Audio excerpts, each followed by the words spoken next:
कश्ट करून मेळयिल्लें सगळ्यांत बरें. दोन चोर एका शारांत रावताले.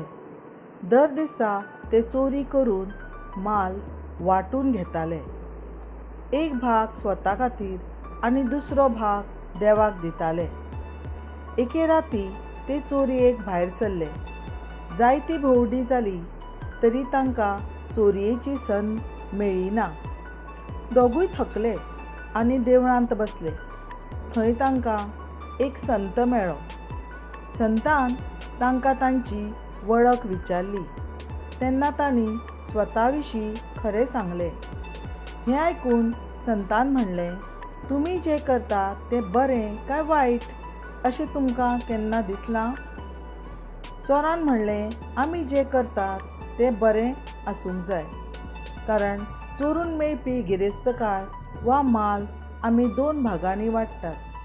एक भाग आमी स्वता खातीर दवरतात आनी दुसरो भाग देवाच्या पांयार अर्पण करतात.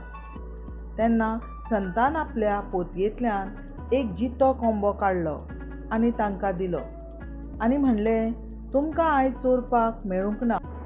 देखून हो कोंबो दवरात. ताचे दोन भाग करात, एक तुमचे खातीर आनी दुसरो दवरात देवा खातीर. संताच्या उतराचो अर्थ समजून दोगांय चोरांक अजाप जालें आनी म्हणलें, आतां सावन म्हजे स्वामी, आमी आमच्या कश्टान पयशे मेळयतले आनी ताचो एक भाग देवाक दितले.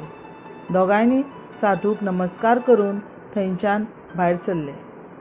देख, पातकाची कमाई असंतोश आनी दुख्खाचें कारण जाता, जाल्यार कश्टान कमाई केल्यार आत्म्याक मानसीक शांती आनी सूख मेळटा.